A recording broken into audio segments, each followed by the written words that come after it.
नमस्कार मंडळी, जय सद्गुरू चॅनलमध्ये तुमचे स्वागत आहे। गोपद्म व्रत कसे करायचे हा व्हिडिओ जय सद्गुरू चॅनलवर टाकला होता आणि त्या व्हिडिओला तुम्ही भरभरून प्रतिसाद दिला, त्याबद्दल तुम्हा सर्वांचे मनपूर्वक खूप आभार।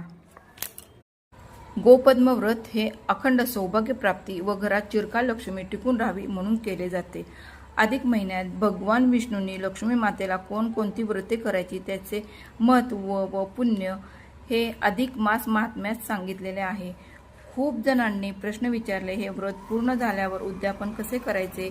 या व्रताच्या कालावधीमध्ये जर आपण गावाला गेलो किंवा काही अडचण आली किंवा काही कारणाने या व्रतात खंड पडला तर काय करावे?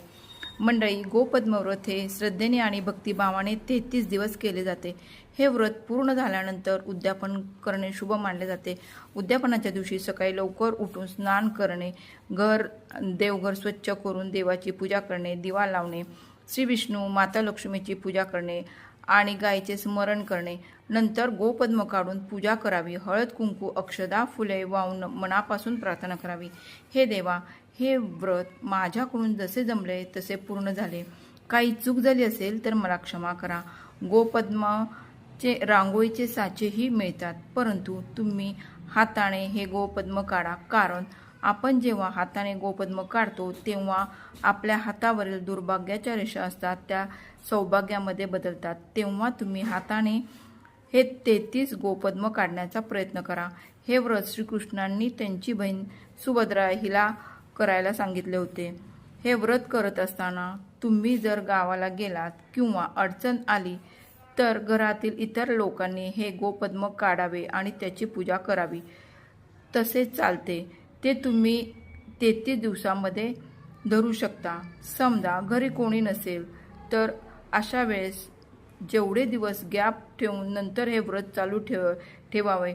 जेवढे दिवस तुमचे व्रतामध्ये गॅप पडला ते सोडून पुढे व्रत चालू करावे। समजा तुमच्या व्रतामध्ये 4 दिवसाचा गॅप पडला असेल तर पुढे 4 दिवस वाढून 33 दिवस हे व्रत करावे। हे व्रत करताना तुम्हाला जर काही अडचण आली नसेल तर तुम्ही हे व्रत 18 जून 2026 त्याचे उद्यापन करू शकता। उद्यापन कसे करावे?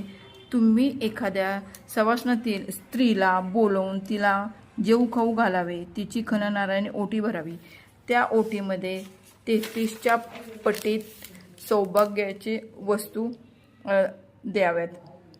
अधिक महिन्यात 33 या पटीमध्ये दान करण्याला खूप महत्त्व आहे, म्हणून कोणतीही सौभाग्याची वस्तू 33 तुम्ही देऊ शकता, किंवा एक रुपयाचे 33 नाणे किंवा 5 रुपयाचे 33 नाणे देऊ शकता, 33 टिकल्याचे पाकिट, 33 अनारसे देऊ शकता, 33 खारका बदाम देऊ शकता। या साध्या पद्धतीने व्रताचे उद्यापन करायचे आहे।